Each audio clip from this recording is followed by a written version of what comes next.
Health और fitness की आज की ये 3 इंपॉर्टेंट एडवाइस से आप अपनी लाइफ को और बेहतर कर पाएंगे। ये अगर फायदेमंद लगे तो इसे लाइक जरूर करना, ताकि ये वीडियो आप और मेरे जैसे औरों तक पहुंचे। अब विश्वनाथ सर, हमारे जो ऑडियंस है वो कोर ऑडियंस हमारी इंडियन यूथ है, हाँ यानी जी। कि जो अपने 20s में या अपने 30s में है। हाँ जी। अब इनको अगर आप एक्सरसाइज कहोगे तो इनका सबसे पहला जो इनके दिमाग में आएगा वो जिम आएगा, हाँ यानी कि जी। वेट उठाना या फिर करेक्ट। रेजिस्टेंट ट्रेनिंग जो यस। हम लोग मेडिकली कहते हैं वो करना। तो मैं आपसे इसके बारे में जानना चाहूंगा कि रेजिस्टेंट ट्रेनिंग क्या होती है और इससे हमारे शरीर में क्या क्या चेंजेस होते हैं जिससे हमें फायदे होते हैं। आपका प्रश्न रेजिस्टेंस ट्रेनिंग से था, जिम ट्रेनिंग से था, and particularly to the youth of the country where people think that वजन उठाना और सबसे बड़ा वजन उठाना, बाइसेप्स दिखाना, सिक्स पैक्स दिखाना is fitness. I am sorry, that's not fitness.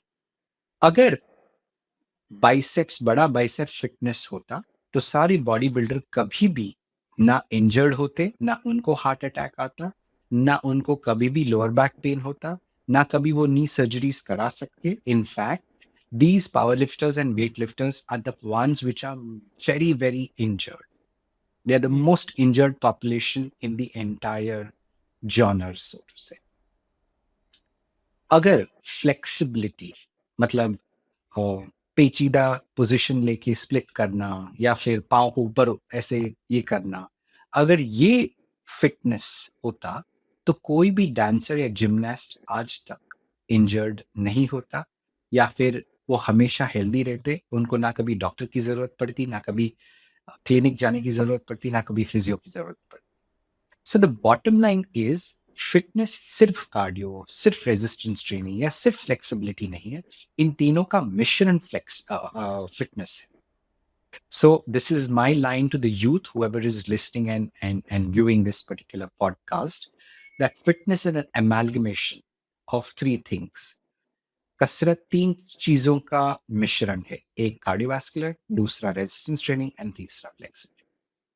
So coming back to the base question, resistance training क्या है? रेजिस्टेंस ट्रेनिंग आपकी जो मसल है संकोचन करता है, उस संकोचन में जब भी आप कोई लोड या रेजिस्टेंस या वजन डालते हैं, आपके मसल को फोर्स से संकोचन करना पड़ता है, जिसका बेनिफिट बहुत ही अलग है जो कार्डियोवास्कुलर नहीं देता।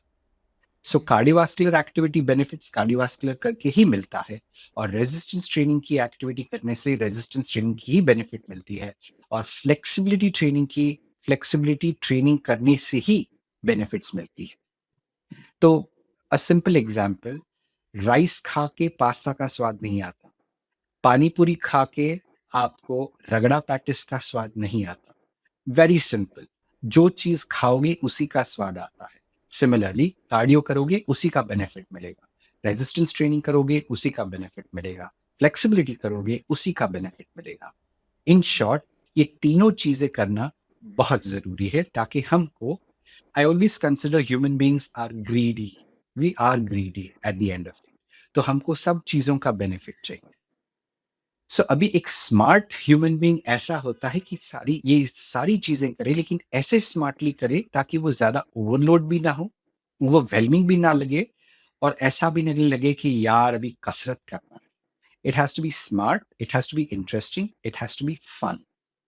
सो रेजिस्टेंस ट्रेनिंग के लिए हमको बेसिकली हमारे मसल्स जब भी संकोचन करते हैं तो उसको एक रेजिस्टेंस से जूझना पड़े, ऐसा करना चाहिए।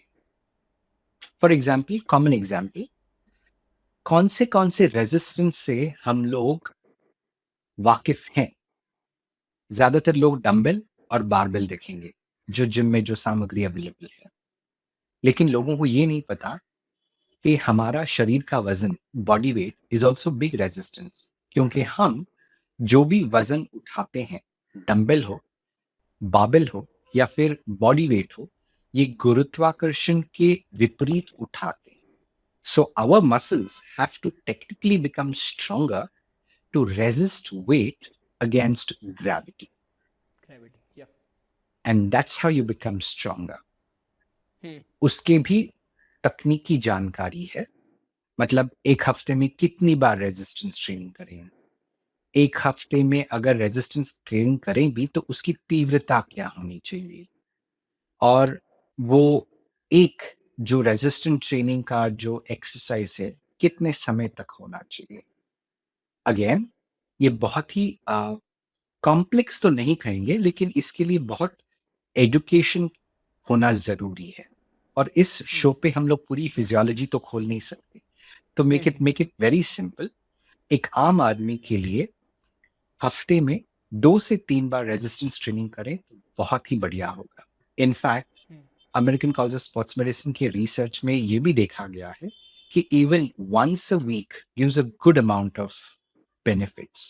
But I would recommend, I have seen this particular benefit with most of my patients and students, having at least minimum twice a week is very beneficial.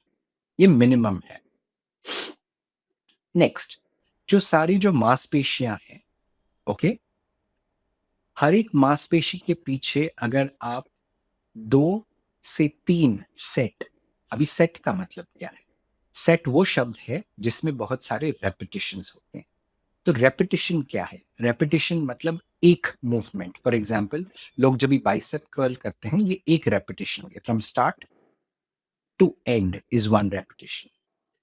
सो वैसे आप अगर 15 रेपिटेशन करो, वो 15 रेपिटेशन एक सेट बन गया। सो हर एक मसल ग्रुप के लिए 2 से 3 सेट करना जरूरी है। लेकिन a simple advice from me as a practitioner, as an expert would be, पहले ही दिन या पहले कुछ हफ्ते 2-2 3-3 सेट करके ओवरलोड ना करें। Good things also have to be practised in moderation. अच्छी चीजें भी समय से अच्छी बनती हैं, उसको एक साथ इकट्ठे ना करें। So start with 1 set, that would be very ideal, that would be very great for each particular body part. So each muscle group एक सेट में 15 से 20 रेपिटेशन या फिर 12 से 15 रेपिटेशन हो तो बहुत बढ़िया।